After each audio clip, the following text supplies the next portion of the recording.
이 시간에 저는 하나님의 말씀으로 내 삶을 채우라, 하나님의 말씀으로 내 삶을 채우라 라는 제목으로 하나님의 말씀 은혜 함께 나누겠습니다.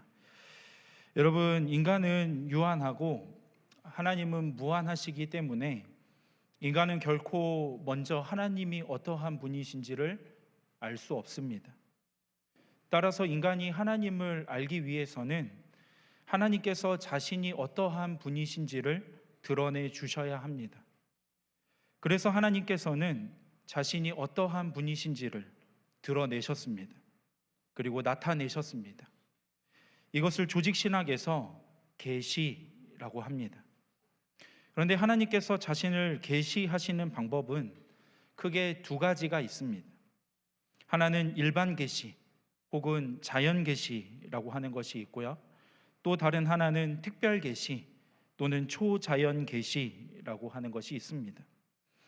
일반 계시 또는 자연 계시라고 하는 것은 말 그대로 하나님께서 자연 현상을 통하여 모든 시대에 그리고 모든 장소에 있는 모든 사람들에게 하나님 자신을 드러내시는 방법입니다.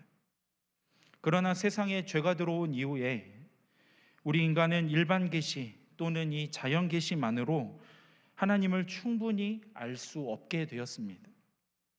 그래서 하나님께서는 특별한 방법으로 하나님이 어떠한 분이신지 그리고 하나님이 어떠한 일을 행하셨는지 그러한 것들을 드러내셨습니다. 그것이 바로 특별 계시, 다시 말해서 초자연 계시인 것이죠. 그리고 그 특별 계시의 한 방법이 바로 하나님의 말씀, 곧 성경입니다. 그러므로 우리는 하나님의 말씀이 아니고서는, 성경을 통하지 않고서는 하나님이 어떠한 분이신지 결코 알 수 없다라는 것이죠. 오늘 본문인 시편 19편은 표제에도 나와 있는 것처럼 다윗이 기록한 시입니다. 시인 다윗은 이 시편 19편에서 1절에서 6절까지는 이 일반 계시를 통하여 드러난 하나님의 영광을 찬양하고 있고요. 그리고 7절에서부터 14절까지는 특별 계시인 하나님의 말씀을 통하여 드러난 하나님의 영광을 찬양하고 있습니다. 오늘 본문에서 우리가 주목해야 할 것은 이 다윗이 하나님의 말씀을 6가지의 단어로 표현하고 있다라는 것입니다. 7절에서부터 우리 9절의 말씀을 함께 읽어볼까요? 시작. 여호와의 율법은 완전하여 영혼을 소성시키며 여호와의 증거는 확실하여 우둔한 자를 지혜롭게 하며 여호와의 교훈은 정직하여 마음을 기쁘게 하고 여호와의 계명은 순결하여 눈을 밝게 하시도다. 여호와를 경외하는 도는 정결하여 영원까지 이르고 여호와의 법도 진실하여 다 의로우니. 아멘. 여기에 보면 다윗은 하나님의 말씀을 율법, 그리고 증거, 교훈, 계명, 하나님을 경외하는 도, 그리고 법, 이렇게 표현하고 있습니다. 먼저 이 율법이라고 하는 것은 가장 포괄적인 개념으로서 하나님께서 계시하시는 모든 것, 그러니까 하나님의 말씀 전체를 의미한다라고 볼 수 있습니다. 다음으로 증거라고 하는 것은 하나님 자신에 의해서 입증된 진리, 그러니까 하나님께서 친히 증거하시는 말씀을 의미하는 겁니다. 그렇기 때문에 세상의 그 어떤 것보다도 더 신뢰할 만한 말씀이다라는 것을 강조하는 표현인 것이죠. 그리고 세 번째와 네 번째로 나오는 이 교훈과 계명이라고 하는 것은 하나님께서 권위를 가지고 우리에게 말씀하시는 명령을 가리킵니다. 여기에서 강조되는 개념이 뭐냐면 바로 권위인 것이죠. 그 다음에 다섯 번째, 여호와를 경외하는 도는 율법, 앞에서 말씀드렸죠. 하나님의 말씀 전체를 의미한다고 하는 이 율법과 동의어로 볼 수 있습니다. 그리고 마지막 법은 하나님의 생각과 행위에 대한 사람의 생각과 행위에 대한 하나님의 판단, 그리고 심판, 판결을 의미하는 것입니다. 여러분, 그런데 저는 설교를 준비하면서 한 가지 궁금한 점이 있었습니다. 그게 뭐였냐면, 아니 그냥 하나님의 말씀이라고 하면 되지, 왜 굳이 다윗은 하나님의 말씀을 율법, 증거, 교훈, 계명, 여호와를 경외하는 도, 법, 이러한 6가지 표현으로 나누어 놓았냐라는 거예요. 물론 그 이유는 다윗이 얼마나 하나님의 말씀을 사모하는지, 그리고 하나님의 말씀을 사랑하는지를 강조하기 위함입니다. 그런데 더 중요한 이유가 있어요. 그게 뭐냐면 각각의 용어들 속에 담긴 하나님의 말씀의 기능들이 있기 때문이라는 것입니다. 7절에서부터 9절에 다윗이 강조하고 있는 이 하나님의 말씀의 기능은 크게 3가지로 정리할 수 있습니다. 첫 번째가 무엇이냐면 바로 회복시킨다라는 거예요. 우리 7절 말씀을 보시면 여호와의 율법은 완전하여 영혼을 소성시킨다라고 말씀하고 있죠. 여러분, 여기에 소성이라고 하는 단어가 나오는데 이 소성이라고 하는 단어의 의미가 무엇일까요? 바로 되돌린다라는 것입니다. 그러니까 조금 더 정확하게 이야기를 하면 깨어져 있는 하나님과의 관계를 다시 회복시킨다라는 것이 바로 소성의 의미입니다. 성도 여러분, 소성되기 전 우리 인간의 상태는 어떠했습니까? 죄로 인해 망가져 있었죠. 죄로 인해 망가진 우리의 인생, 우리의 영혼은 고통 가운데 살아가면서 몸과 영혼이 병들어 삶을 지탱해 줄 힘을 잃어버렸습니다. 아무리 노력해도 인간의 힘으로 그 부실해지고 쇠약해진 영혼을 회복할 방법이 없었다라는 거예요.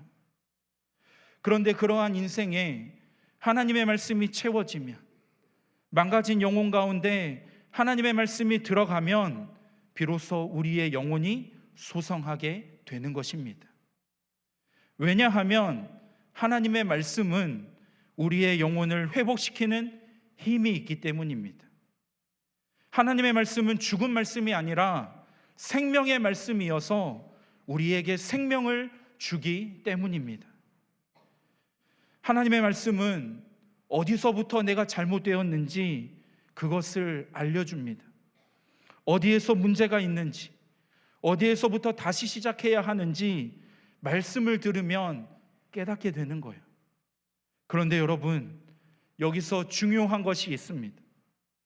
생명력을 잃어버린 우리의 인생 가운데 하나님의 말씀이 들어오면, 그래서 하나님의 말씀이 들어와서 잘못된 것을 깨닫고 무엇이 문제인지를 우리가 깨닫게 되면 나타나는 현상이 있다라는 거예요.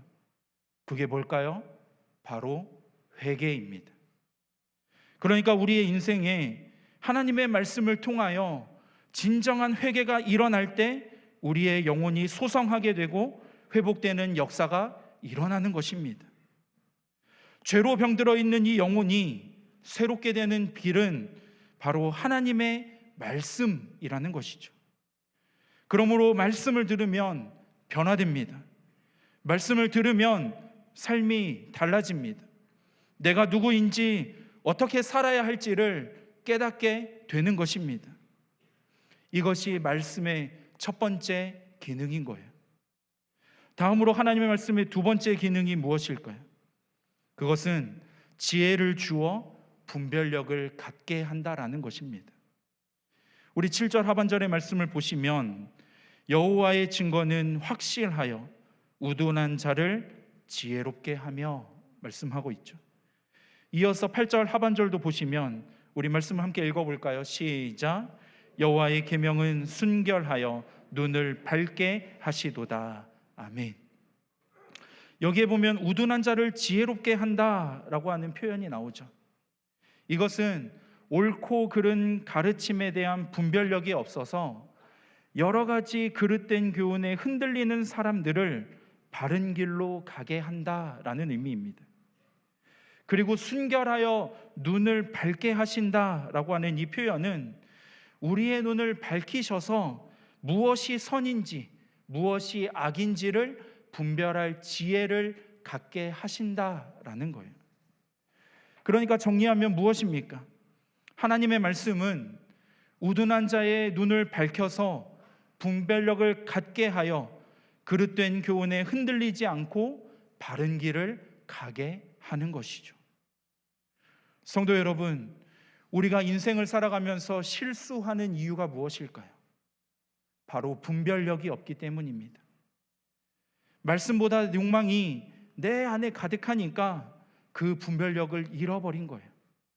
그런데요, 분별력을 잃어버린 사람들은 한 가지 특징이 있습니다. 그게 뭐냐면 사람을 의지한다라는 거예요. 분별력이 없으니까 눈에 보이는 사람을 의지할 수밖에 없는 거죠. 하지만 정말 안타까운 게 뭐냐면 분별력이 없으니까 그 사람이 나를 돕는 사람인지 오히려 나를 힘들게 하고 나를 실패로 몰고 가는 사람인지를 판단할 능력이 없다라는 거예요. 그러니까 엉뚱한 사람을 의지했다가 인생을 더 망쳐버리는 경우가 얼마나 많이 있습니까? 하지만 하나님의 말씀은 어떻습니까? 우리에게 분별력을 줍니다. 우리가 가야 할 방향을 가르쳐 주십니다. 그래서 우리로 하여금 바른 길로 가게 하시는 겁니다. 마지막으로 하나님의 말씀은 어떠한 기능을 하느냐? 기쁨을 누리게 하신다라는 거예요. 8절 상반절을 제가 읽겠습니다. 여호와의 교훈은 정직하여 마음을 기쁘게 하고. 여러분, 완전하여 영혼을 소성시키는 말씀의 능력을 경험한 사람, 우둔한 자의 눈을 밝혀서 분별력을 갖게 하여 그릇된 교훈에 흔들리지 않고 바른 길을 가도록 하는 말씀의 능력을 경험한 사람만이 누리는 게 있다면 그게 무엇일까요? 바로 기쁨이라는 거예요. 말씀을 통해서 생명이 회복되고 말씀을 통해서 분별할 지혜를 얻게 되고, 그런데 어떻게 그 사람이 기뻐하지 않을 수 있겠어요? 사랑하는 성도 여러분, 하나님의 말씀은 우리를 기쁨으로 인도합니다. 말씀을 깨달았을 때 우리는 기쁨을 누리게 되는 거예요. 그리고 말씀을 따라 살아갈 때 주어지는 기쁨은 진정한 기쁨이다라는 것입니다. 그렇다면 여러분의 인생 가운데 그러한 기쁨이 있으십니까? 만약에 우리의 인생 가운데 그 기쁨을 누리지 못하고 있다면 그 이유가 무엇일까요? 내가 지금 말씀을 따라 살고 있지 않기 때문이라는 거예요. 그러니까 늘 불안하고 늘 두렵고 기쁨이 없는 것이죠. 그런데 우리가 말씀을 따라 살아가고 있다면 비록 조금 덜 가졌더라도, 비록 남들보다 조금 뒤처진 것 같더라도, 비록 조금 실패한 것처럼 보이더라도 환경이 어떠하든지 기쁨을 누리며 살아간다라는 겁니다. 우리 시간에 옆에 있는 분들을 바라보시면서 이렇게 한번 인사해 보실까요? 말씀을 따라 살아가고 계시군요. 사랑하는 성도 여러분, 엉뚱한 곳에서 기쁨을 찾지 마시기 바랍니다. 기쁨은 내가 쫓아가야 할 대상이 아니라 우리가 말씀을 가까이 하면 저절로 우리에게 찾아오는 것입니다.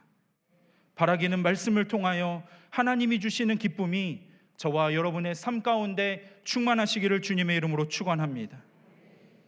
그러다 보니까 이 다윗은 나를 회복시키고 지혜롭게 하며 분별력을 갖게 하고 기쁨을 누리게 하는 이 하나님의 말씀을 금곧 많은 순금보다 더 사모할 것이며 꿀과 송이꿀보다 더 달도다라고 고백하면서 그 하나님의 말씀을 특별하게 여기고 사랑하고 가까이 하고 사모하고 귀를 기울이면서 삶에 가득 채웠던 것입니다. 사랑하는 성도 여러분, 바라기는 저와 여러분도 다윗과 같이 하나님의 말씀으로 저와 여러분의 인생을 가득 채우시기를 주님의 이름으로 축원합니다. 그렇다면 이렇게 하나님의 말씀으로 내 삶을 채울 때 우리에게 주시는 은혜가 무엇일까요? 하나님의 말씀이 내 삶에 채워질 때 우리가 누리는 은혜, 말할 수 없이 많이 있겠죠. 하지만 저는 시간 관계상 한 가지만 말씀드리려고 합니다.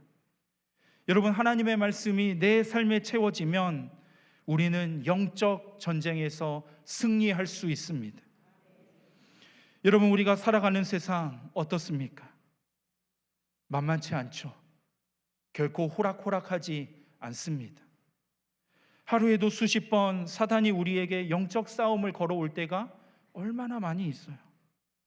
특별히 가정에서, 직장에서, 캠퍼스에서 만나는 사람들과의 관계 속에서 그 사람들이 내뱉는 말 한마디, 그 사람들이 하는 행동 하나에 우리의 마음이 무너지고 우리의 감정의 파도가 요동칠 때가 얼마나 많이 있습니까? 저도 제 감정이 걷잡을 수 없이 요동칠 때가 너무나도 많이 있어요. 얼마 전 한 목사님께서 설교하시면서 감정을 컨트롤하지 못할 때마다 한계를 느낀다라는 말씀을 하신 적이 있었습니다. 근데 그 이야기를 들을 때 참 공감이 많이 되더라고요. 왜냐하면 저도 늘 그렇기 때문이에요. 여러분, 저는 요즘 제가 이렇게 화가 많은 사람인지 아이를 키우면서 새삼 놀래고 있습니다. 저는 제가 생각할 때 나름 멘탈도 강하고 참을성도 있고 끈기도 있다고 생각했는데 참 큰 착각을 하며 살았구나 라는 그런 생각을 요즘에 참 많이 합니다. 얼마 전에도 제 감정을 다스리지 못하고 아이에게 버럭하고 화를 낸 적이 있었어요. 근데 그러고 났는데 제 마음이 무너질 것 같더라고요. 아니, 무너져 버렸습니다. 제 감정 하나 컨트롤하지 못하고 화를 내고 후회하기를 반복하는 제 모습을 보는데 얼마나 그렇게 한심해 보이는지 마음이 참 많이 힘들었어요. 그때 저도 모르게 기도 한마디가 나오는데, 하나님, 저 좀 불쌍히 여겨주세요. 저는 왜 늘 이 모양일까요? 그런 기도가 나오더라고요. 진짜 하나님이 저를 도와주시지 않으면 안 될 것 같다라는 절박함이 제 안에서 올라오더라고요. 여러분들은 어떠신가요? 지금 아무렇지 않은 척, 괜찮은 척 앉아 계시지만 여러분 한 주간 얼마나 치열하게 한 주를 살고 이 자리에 오셨습니까? 여러분들이 다 말하지 않아도 여러분들의 표정을 보면 여러분의 삶이 어떠했을지 다 보여요. 그리고 그 전쟁에서 때로는 패배감에 휩싸여서 내 자신에게 실망하고 한계를 느끼지 않으셨습니까? 근데 여러분, 그렇게 수없이 우리의 인생 가운데 벌어지는 이 영적 전쟁에서 우리가 승리할 수 있는 비결이 무엇이냐면, 우리 잘 아는 에베소서 6장을 보면 전신갑주 이야기가 나오거든요. 근데 거기에 보면 중요한 게 한 가지가 있습니다. 전신갑주, 우리가 잘 아는 것처럼 뭐예요? 진리의 허리띠, 의의 호심경, 그 다음에 평안의 복음의 신, 그리고 믿음의 방패, 구원의 투구, 이것이 전신갑주잖아요. 근데 이거는 다 뭐예요? 방어용 무기입니다. 그리고 공격용 무기가 딱 하나 나오는데 그게 뭐냐면 바로 하나님의 말씀이에요. 우리 에베소서 6장 17절을 함께 읽어보겠습니다. 시작. 구원의 투구와 성령의 검 곧 하나님의 말씀을 가지라. 아멘. 여러분, 제가 무슨 말씀을 드리려고 하는지 눈치채셨죠? 영적 전쟁에서 아무리 우리가 전신갑주로 무장을 해도, 아무리 우리를 방어를 잘 해도 공격을 하지 않으면 영적 전쟁에서 우리는 승리할 수 없다라는 거예요. 여러분, 축구 잘 아시잖아요. 축구 경기에서 두 팀이 싸우는데 이기려면 어떻게 해야 돼요? 골을 더 많이 막느냐가 아니라 한 골을 더 넣는 팀이 이기는 거잖아요. 마찬가지로 우리가 영적 전쟁에서 승리하려면 우리가 방어를 잘 한다고 해서 끝나는 게 아니라 공격 무기로 공격을 해야 된다라는 거예요. 그러면 마귀가 우리에게 영적 싸움을 걸어올 때 그것을 무찌를 공격용 무기가 무엇입니까? 바로 하나님의 말씀이죠. 사랑하는 성도 여러분, 하나님의 말씀을 저와 여러분의 삶에 가득 채워야 우리는 영적 전쟁에서 승리할 수 있습니다. 오늘 본문 14절을 보면 묵상이라는 단어가 나와요. 우리는 흔히 묵상이라는 단어를 들으면 뭐가 제일 먼저 생각나요? 큐티가 제일 먼저 생각나죠. 그런데 이 묵상이라고 하는 것은 하나님의 말씀으로 채우는 것을 의미합니다. 그러니까 하나님의 말씀을 읽든지, 말씀을 듣든지, 말씀을 외우든지, 말씀을 쓰든지 방법과 상관없이 내 삶의 말씀을 채우는 것이 묵상이라는 거예요. 바라기는 하나님의 말씀을 읽든지, 하나님의 말씀을 듣든지, 말씀을 암송하시든지, 말씀을 쓰시든지 모든 방법을 동원하여 여러분의 삶에 하나님의 말씀을 채우시기 바랍니다. 그리고 날마다 내 삶에 하나님의 말씀을 채우는 그 시간을 다른 것과 타협하지 마십시오. 그래야 우리는 영적 전쟁에서 승리하는 삶을 살아갈 수 있는 것입니다. 사랑하는 성도 여러분, 여러분의 신앙을 그냥 흘러가는 대로 내버려 두지 마십시오. 인생에 찾아온 여러 가지 고난으로 주저앉아 있는 분들이 지금 여기에 많이 계실 거예요. 그런데 여러분, 우리의 영혼이 회복되는 방법은 내가 정신 차려야지 결단한다고 되는 게 아닙니다. 생명의 말씀인 하나님의 말씀이 우리의 인생 가운데 채워져야 그 말씀을 통하여 진정한 회개가 일어나는 것이고, 그 회개하는 심령 가운데 하나님께서 소성케 하시는 은혜를 허락해 주시는 거예요.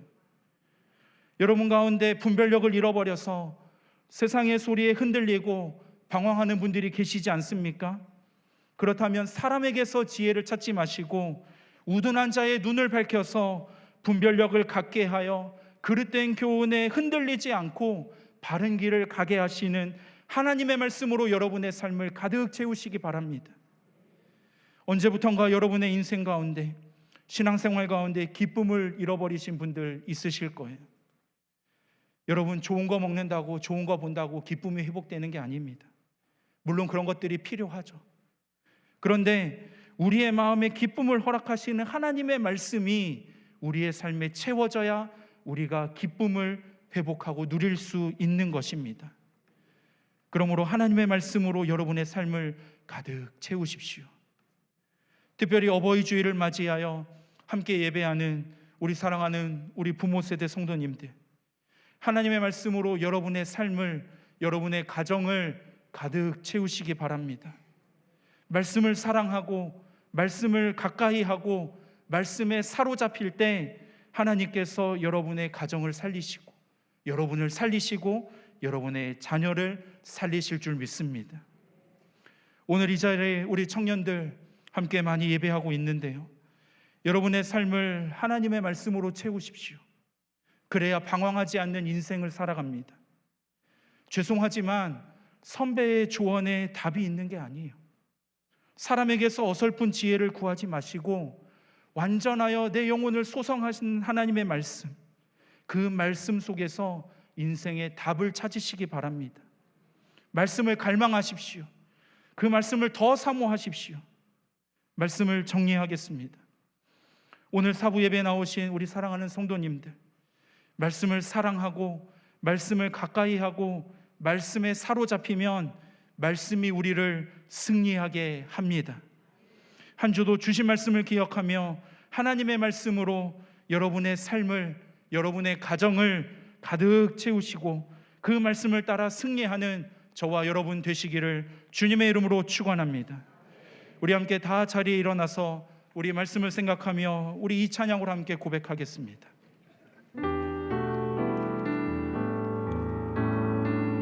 함께 고백합니다. 생명의 주 말씀, 생명의 주 말씀,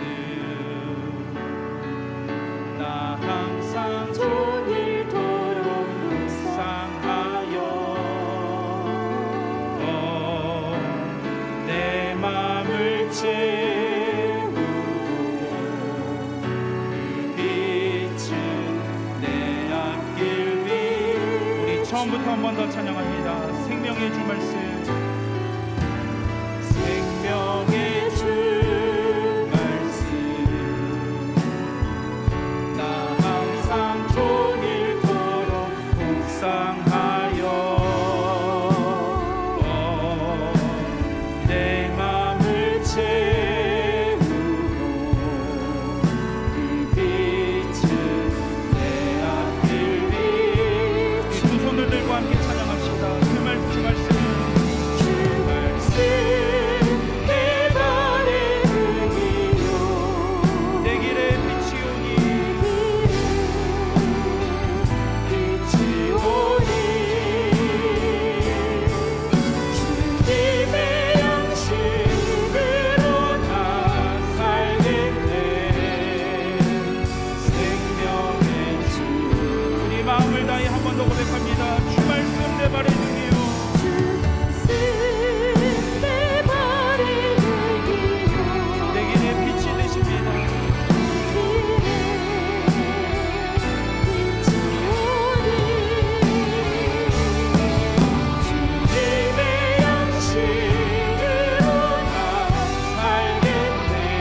이 시간에 우리 함께 말씀을 생각하며 합심하여 기도하겠습니다. 하나님, 오늘 주신 말씀처럼 나를 회복하는 말씀, 나를 바른 길로 인도하는 분별력을 주시는 하나님의 말씀, 내 인생 가운데 참 기쁨을 허락하시는 하나님의 말씀을 가득 채우는 복된 인생이 되게 하여 주옵소서. 우리의 가정을 하나님의 말씀으로 가득 채우게 하여 주옵소서. 그래서 이 한 주도 그 말씀의 능력을 힘입어 영적 전쟁에서 승리하는 복된 인생, 복된 가정 되게 하여 주옵소서. 우리 주신 말씀을 생각하며 주님의 이름 한번 부르짖고 합심하여 기도하겠습니다. 주여, 아버지 하나님, 오늘도 우리에게 말씀을 통하여 큰 은혜 허락하여 주시니 감사합니다. 하나님, 정말 다윗이 하나님의 말씀을 사랑하고 하나님의 말씀을 사모하고 하나님의 말씀을 가까이 하고 하나님의 말씀을 그의 삶 가운데 가득 채웠던 것처럼 하나님, 우리도 우리의 인생 가운데 하나님의 그 말씀을 가득 채우기를 원합니다. 하나님, 금과 땅을 수고보다 더 사모할 것이며 꿀과 색이 꿀보다 더 달다고 고백했던 그 하나님의 말씀을 우리의 삶 가운데 가득 채우는 복된 인생이 되게 하여 주옵소서. 아버지 하나님, 그 말씀을 우리의 삶을 가득 채울 때 하나님, 그 말씀이 나를 회복하시는 은혜를 우리가 하여 주시고 그 말씀을 통하여 주시는 분별력과 지혜를 가지고 하나님 바른 길을 갈 수 있도록 인도하여 주시며 하나님, 세상의 그 무엇과 비교할 수 없는 진정한 기쁨을 허락하시는 하나님의 말씀을 인도하심을 받으며 그 기쁨을 누리는 아버지 우리 모든 성도들의 삶, 아버지 하나님 모든 복된 가정 될 수 있도록 인도하여 주시옵소서. 하나님, 한 주간 치열한 영적 전쟁에 벌어지는 아버지 우리의 삶 가운데 하나님의 말씀을 가득 채우게 하여 주시고 그 말씀의 능력을 힘입어 하나님이 한 주간도 승리하는 우리의 삶이 될 수 있도록 하나님 은혜를 허락하여 주옵소서. 아버지, 우리를 긍휼히 여겨 주옵소서. 우리를 불쌍히 여겨 주옵소서. 하나님의 말씀이 우리 인생을 지배하게 하여 주시고 그 말씀에 사로잡히는 인생이 되게 하여 주시고 그 말씀이 우리를 이끌고 가는 대로 순종하며 나아가는 하나님 우리의 삶이 될 수 있도록 인도하여 주시옵소서. 하나님, 말씀이 우리 인생의 전부가 되기를 소망합니다. 하나님, 은혜를 허락하여 주시옵소서. 하나님, 오늘도 말씀을 통하여 평생의 복이 되는 귀한 은혜 허락하여 주시니 감사합니다. 다윗과 같이 하나님의 말씀을 더 사랑하고 하나님의 말씀을 더 사모하고 하나님의 말씀을 더 가까이 하는 우리의 삶이 되게 하여 주옵소서. 특별히 가정의 달 5월을 맞이하며 우리의 평생이 나를 회복시키시고 바른 길로 가도록 분별력과 지혜를 주시며 세상의 그 무엇과 비교할 수 없는 진정한 기쁨을 허락하시는 하나님의 말씀으로 가득 채워지는 복된 가정 되게 하여 주옵소서. 하나님, 우리의 인생의 앞길을 알 수 없습니다. 하루에도 수십 번 우리를 공격해오는 그 수많은 사단의 공격 앞에 하나님, 우리가 어떻게 이길 수 있겠습니까? 하나님의 말씀이 우리의 삶이 가득 채워지게 하여 주시고 그 말씀의 능력을 힘입어 우리가 한 주간도 세상 가운데 영적 전쟁에서 승리하는 삶을 살아갈 수 있도록 도와주시옵소서. 하나님, 담임 목사 청빙 과정이 은혜 가운데 잘 진행되게 하시니 감사합니다. 이제 접수된 원서들을 검토하며 본격적으로 하나님이 예비하신 종을 찾아가는 과정에 하나님, 우리 청빙위원들에게 성령의 충만함과 하늘의 지혜를 더하여 주시고 온 교회가 하나 되어 기도로 깨어있게 하시며 한마음 되어 주님의 뜻을 온전히 이루게 하여 주옵소서. 제2기 디르키의 그리스 우리 성지순례 팀이 복음의 여정, 믿음의 여정을 밟고 있는데 하나님, 그 모든 일정의 안정과 건강을 허락하여 주시고 그곳에서 보게 하시고 듣게 하시는 모든 것들을 마음에 잘 간직하고 돌아와서 주님의 몸된 교회를 더 기쁨으로 섬기며 그리스도인으로서의 삶을 잘 살아내는 우리 모든 순례 대원들 되게 하여 주옵소서. 이번 한 주간도 우리의 삶을 주님께 맡겨드립니다. 말씀을 통해 우리를 회복시키시고 우리를 바른 길로 인도하시고 진정한 기쁨을 허락하시는 하나님의 은혜를 누리게 하여 주옵소서. 동행하실 주님께 감사드리며 이 모든 말씀 예수님의 이름으로 기도하옵나이다. 아멘. 이제는 우리 주 예수 그리스도의 은혜와 아버지 하나님의 변함없는 사랑과 성령의 위로 교통 충만 역사하심이 오늘 주신 말씀을 듣고 나를 회복시키는 하나님의 말씀, 나로 하여금 바른 길을 갈 수 있도록 분별력과 지혜를 허락하시는 하나님의 말씀, 세상의 그 무엇으로도 채울 수 없는 기쁨을 허락하시는 하나님의 말씀을 내 삶에 가득 채워서 영적 전쟁에서 승리하는 삶 살아가기를 소원하며 머리 숙인 사랑하는 부광목장의 모든 백성들 머리 위에, 이들의 가정과 이들의 직장과 이들의 캠퍼스 위에, 한 주간의 삶 위에, 열방 가운데 하나님 나라의 확장을 위하여 지금도 모든 것을 아낌없이 드리시는 우리 모든 선교사님들 위에 이제로부터 영원토록 함께 있을지어다. 아멘.